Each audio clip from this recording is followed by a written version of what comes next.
Welcome to Conversation with Zaki Baruti, with your host, Zaki Baruti. And like always, I want to give a shout out to my biological family, what's happening, to the Universal African Peoples Organization family, what's going on, and to New Life Evangelistic Center family headed by Reverend Rice. Keep up the great work, and a shout out to our cameraman, Bob. On that note, we'll have a great show because in studio with me is a young brother who's been out in the community working to make a difference, and a recent member joining our organization most recently, the Universal African Peoples Organization, and I'm speaking none other than Andre Anderson. What's up, my brother? How you doing today, brother? I'm doing real man. good. It's a pleasure, brother. It's a pleasure having you on another time, sir. And, yes, sir.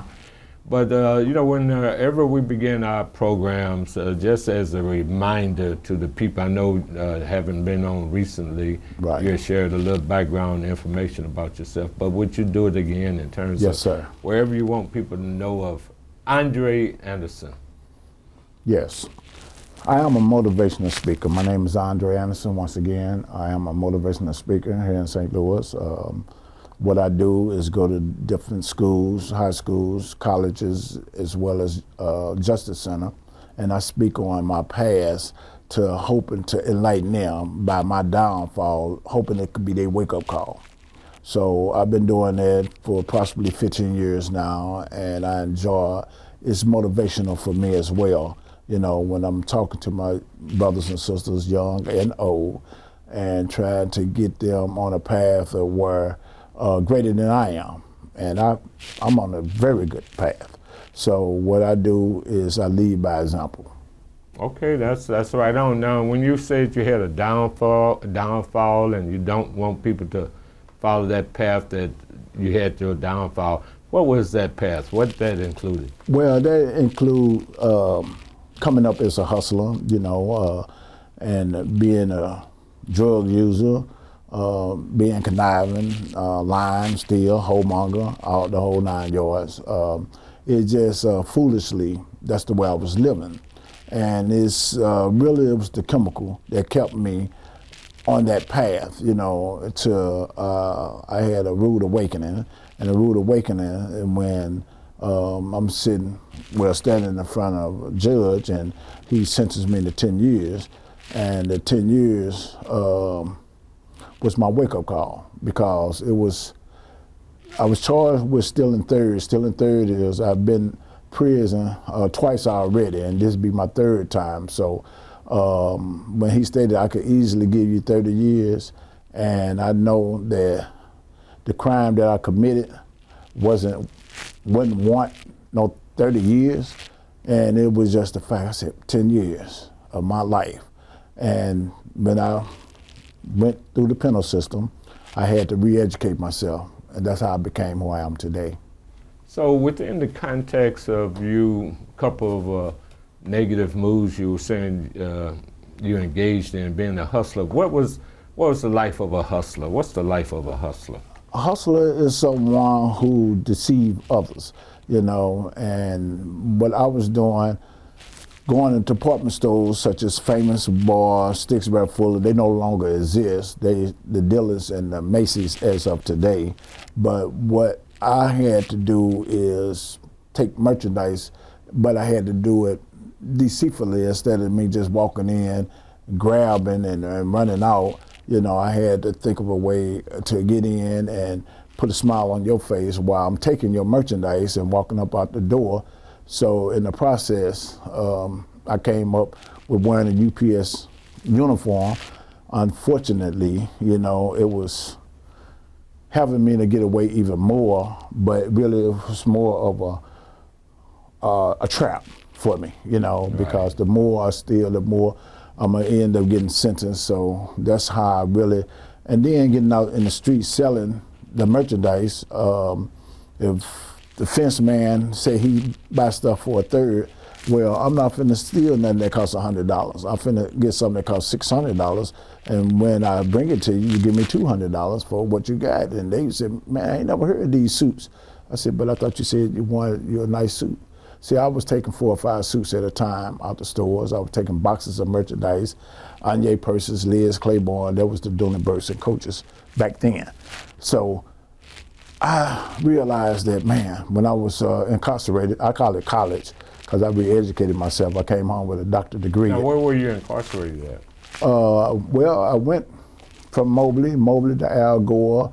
From Al Gore, I went to Mobley. I went to Cameron. And we're talking about what period of age Well, you were? 1984 approximately. I mean, about what age were you when you entered? I mean, I'd say around 23. Okay. Okay, 23, 24. Okay, then. Yes, sir. In the 80s. And, Yeah. And you were incarcerated approximately how many years? I'd done approximately 11 years altogether throughout the 3 times I went. Okay. And but the last sentence was the rude awakening, you know, because like I said, I could have wound up with 30 years if the judge chose to do so. Right. So fortunately, he sentenced me to 10 because I went to trial. And going to trial, they give you the max of what that sentence were, and it was a Class C felony, 3rd offense. So that's why Class C felony carried from 1 day to 7 years. But being a pre-sentence offender, that would tack more time on it because I've been down prior, you know, 2 years prior to the 3rd sentence. Right. Now, out of that experience and the rude awakening, you have now chosen a path to try to encourage others not to follow what your road. Am I correct? Yes. And so, in that process, you have 2 major concerns that you like to project to our community, and I want to start dealing with one on the other side of the break, okay? Okay. So many people are hurting and hopeless. They feel despondent and in despair. They are living on the streets in conditions that are horrible and not suitable for any human being. And it takes so many loving people to walk alongside them and give them opportunities to change. Zaki Baruti and his show is exposing the people who are making a real difference in our community. And he's been a faithful partner of New Life Evangelistic Center for many years. And I want to invite you to be like Zaki Baruti and make an impact in someone's life today. You can love others well, and you can do it in a meaningful and powerful way. I am so thankful for people who have partnered like Zaki, and I just want to share some of the impacts that you're really making when you partner with New Life Evangelistic Center. You're offering 365 days of care for a woman in need who's fleeing domestic abuse. You're offering not just care, but discipleship and mentorship and training services for her. Not only are you doing that, you're also getting hygiene kits and survival gears into the hand of people who need them, who are living on the streets of St. Louis. Not only that, but you're caring for orphans and widows in India, and you're preaching the gospel in every single one of these places, India, Ukraine, and all throughout mid-Missouri. You're also helping hundreds of people each day in the day center in Springfield. You're making a real impact on the lives of hundreds every single day. And you do that when you partner alongside New Life Evangelistic Center, along with faithful partners like Zaki Baruti. How I thank God for people like you for change. During this holiday season, be sure you get your copy of the New Life Zoe free paper entitled The Celebration of Hope. It's just packed with testimonies of lives who've been changed as God's love has flowed through you and you've gotten involved in the work of New Life Evangelistic Center. It's filled with all kinds of inspirational articles. It's got a vision for the future in here. You don't want to miss this particular paper. So again, contact the New Life Evangelistic Center at P.O. Box 473, St. Louis, Missouri, that's 63166. Ask for your copy of the New Life Zoe free paper, or call us at 314-421-3020. It's your tax-deductible gifts that make it possible for us to help so many people. In 53 plus years of serving in this community, I've never seen a holiday season that the needs have been more critical. I'm asking you to please help at this particular time and share those much needed gifts with the New Life Evangelistic Center, P.O. Box 473, St. Louis, Missouri, that's 63166. You can give online at nlecstl.org, letting the love of God flow through you. Welcome back to Conversation with Zaki Baruti. In the studio with me is Andre Anderson, a recent member of the Universal African Peoples Organization, who has had an experience of, we don't call it a downfall, and then a uprising, a change of reality. Yes. And that change of reality, you are on a mission. Yes. Am I correct? Correct. And that mission is to try to prevent other men And women from making a mistake that I made. So what would be one of your first recommendations? So, I mean, lay out how you are helping to make that happen. Well, for starters, I would ask anyone to look yourself in the mirror. And once you look in the mirror, see if you like what you're looking at. And if you don't, you make a change. And that's how I made a change, because I got tired of looking at that monster. And so I done something about it, you know. And when I came home, I separated myself from people, places, and things. I don't want to hear about who got some drugs. I don't want to hear about how good a thief I was. I don't want to hear nothing negative that could remind me of my downfall, you know. So what I started doing is going to the library, learning how to fill out applications, resumes. You know, I had to, you know, like I said, start all over. Because when I went, it wasn't like I was highly educated. If I was highly educated, I don't think I would have ever went. So the mistakes that I made, I had to reevaluate myself and say, hey, let me make a change and do something better. And once I started on that path, I started reaching out to others and let them know, hey, this is where I've been. Let me help you. You know, like the young brothers today that walk up and say, hey, OG, you got any change? And I look at them and say, OG. I said, what is OG? They said original gangster. I said, ain't no gangster, little brother. But if you say MOG, I can relate to it. And they say, MOG, what's an MOG? I said, man of God. I said, but let me ask you a question. Do you feel comfortable walking up to a man with your pants pulled down? Do you actually feel comfortable? Because what you advertising, don't get mad at me because you walked up to me. But do you feel comfortable walking up to a man, asking him for some money with your pants pulled off your butt? Do you feel comfortable? I said, so that's the way I communicate with them. I said, first of all, pull your pants up, brother. Talking to me. Right. So when he said, oh, my bag, I had to break it down. What is my bag?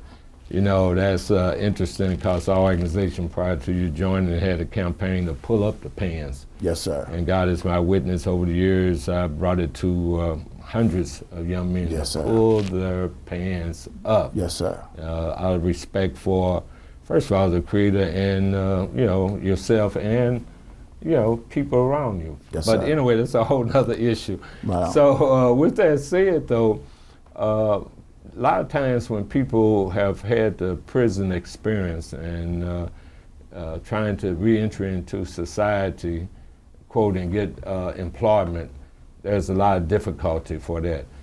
What was your role like in terms of employment, and how would you project as far as other people duplicating what you have done?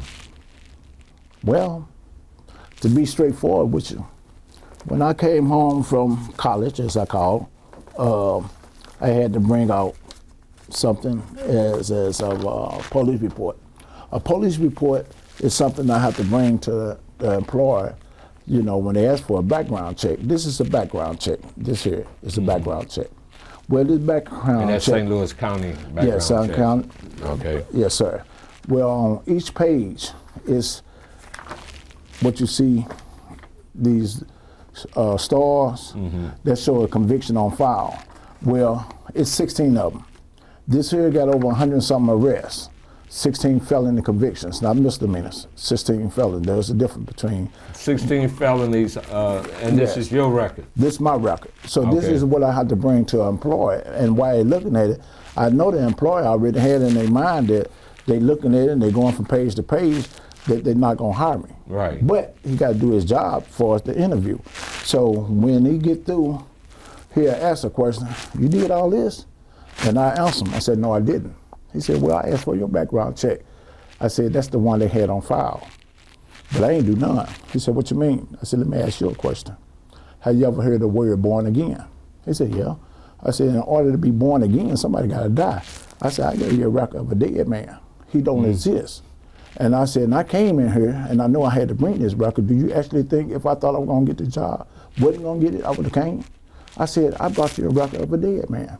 So you dealing with someone who never used drugs, who never drank, don't smoke cigarettes, and never committed a crime.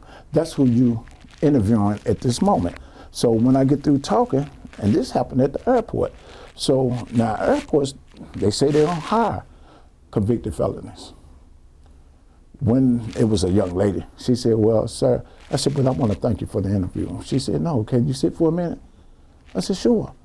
She went and came back. She said, well, I talked to my boss, and he said for me to hire you, but to make sure to tell you, don't never tell nobody that you've been to prison or been to jail. I said, ma'am, I just told you I've never been to prison. So why would I go and tell somebody else that? So I ended up starting from there. I worked, and this is what I want people to know. Just because you have a background, a past, don't let your past hold your future hostage. Do away with it. They got a man in office right now. I got 34.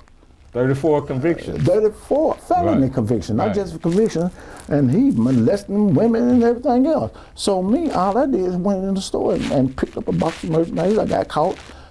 I dealt with my consequence. He haven't, and he still haven't. But I dealt with mine. I done away with it. I worked in places. So are you still currently working at the airport? Yes. Currently, I am still there. This here, my position was eliminated, and this is at Renaissance Hotel. I was working so well, they wanted to put me on the front cover, so when the guests walk in, they see me as a navigator. Oh, okay. You know, because I'm very knowledgeable. I wore 5 hats. But unfortunately, they hired some people who didn't like my demeanor, so they worked on a way to eliminate my position.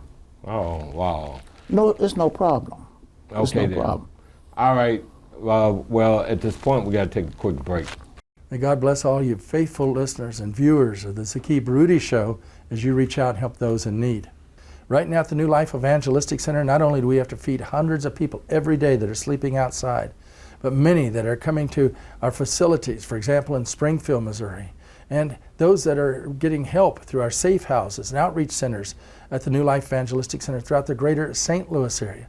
They all have to be fed, and they don't get their food stamps, they don't get direct assistance. We have to just continue to reach deeper and cry out further unto the Almighty God to work through caring people like you. So I'm asking you to please let God's light and love flow through you at this time.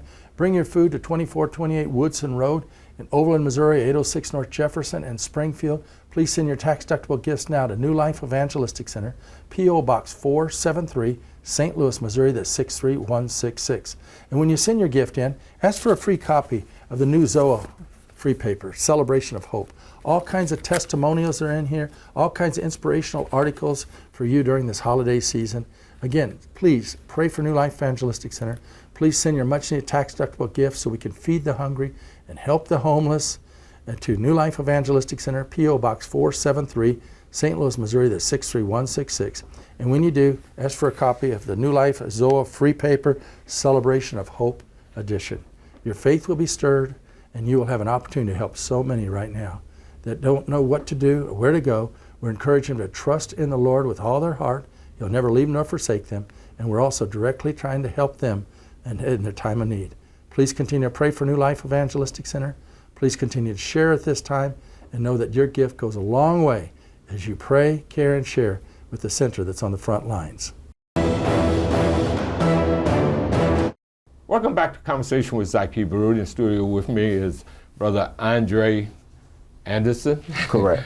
And on the other side of the break, we were looking at how you were able to overcome the barriers that many people who have been in prison have as far as employment. Yes. Now, you also have had employment working with the St. Louis Cardinals, is that Currently, correct? I'm still with St. Louis Cardinals. It'll be going on 10 years. I'm a manager, been a manager for 4 years.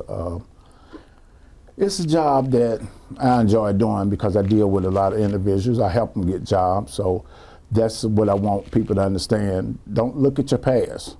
Put in the application, stlouiscardinals.com/ careers and put in vent attendant, put my name down. I love helping. I love to see young brothers and sisters come in and get out the streets and start a new life. I know that's right.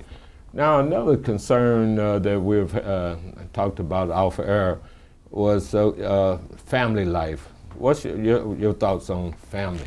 Family it's a beautiful thing to say you love someone, but the action word of love is something that you should show more than say.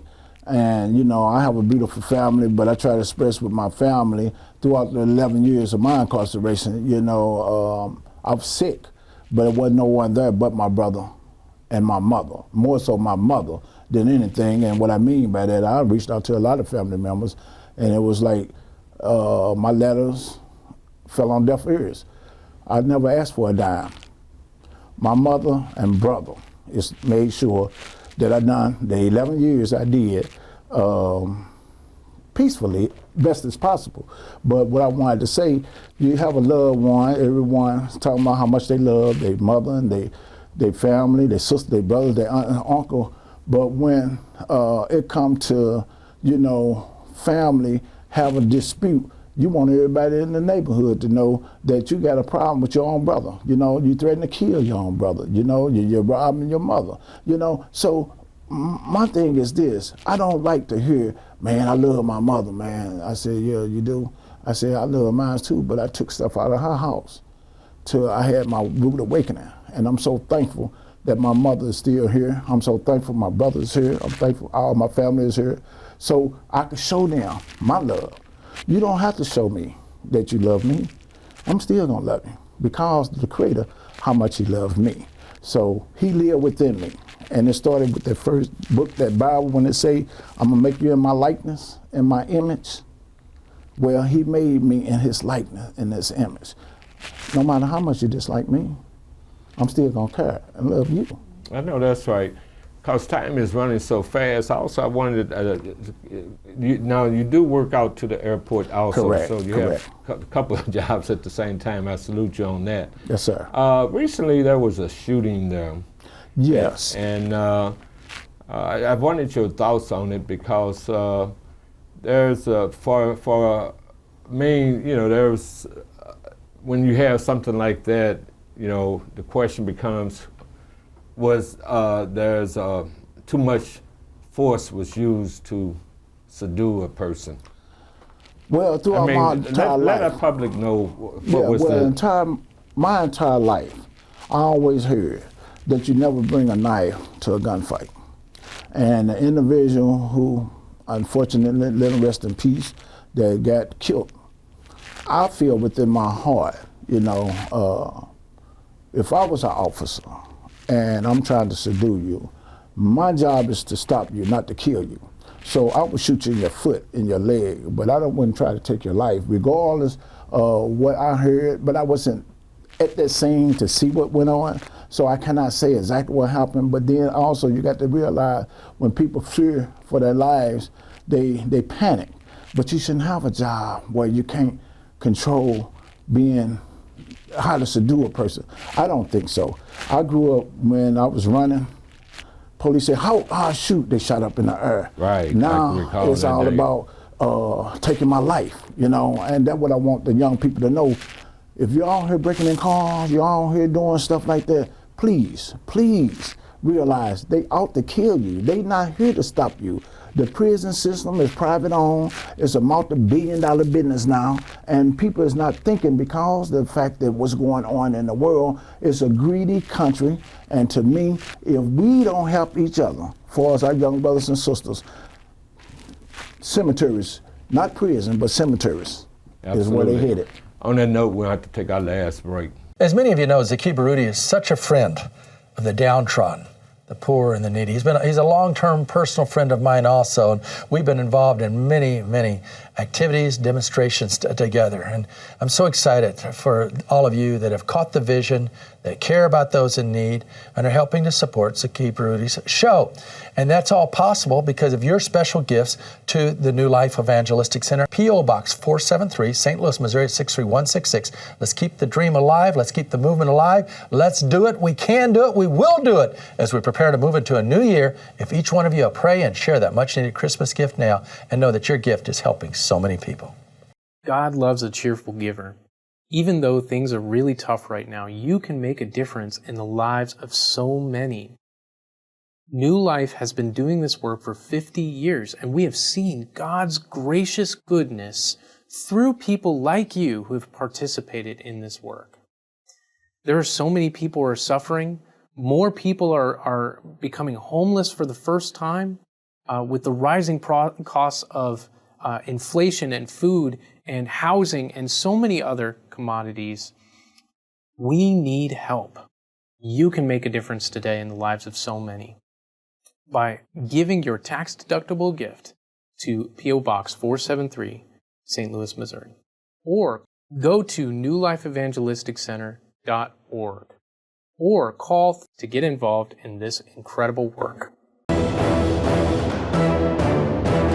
Welcome back to Conversation with Zaki Baruti. In studio with me for a few more minutes is Brother Andre Anderson and with the Universal African Peoples Organization. Any final statements that you'd like for the public to absorb from this interview? Yes, I would like to say to all you brothers and sisters, old and young, please understand, there's help out here. You can make it out here. There's no such thing, I can't do it. And I'm just showed you my life. 16 felony convictions, been to prison 3 different times. That Andre Anderson died. So now who I am today, I could go anywhere I want to go in the country. I ain't on nobody probation, nobody parole. I choose to be who I am today. I am a free man, and I just want y'all to know y'all can be way better than what I am. Y'all can do way better than what I'm doing. That's only if it's in your heart. And I want to say, if God could look at you and don't see his reflection, you need to turn around because your back is torn.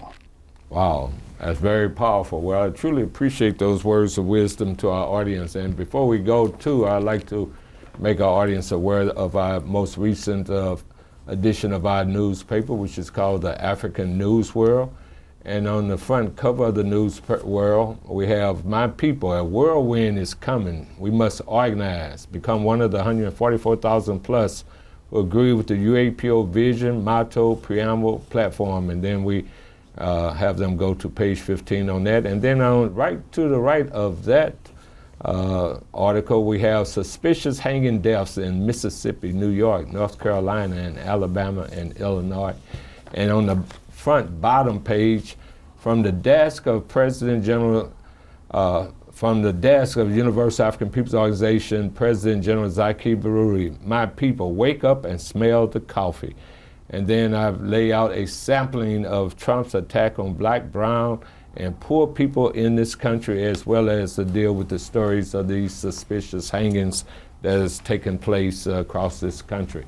On that note, again, I just want to thank you, my brother, for being with us. Once again, for allowing me to come to this platform and speak the truth. Okay, then, and may the Creator continue to bless you and do what you're supposed to do.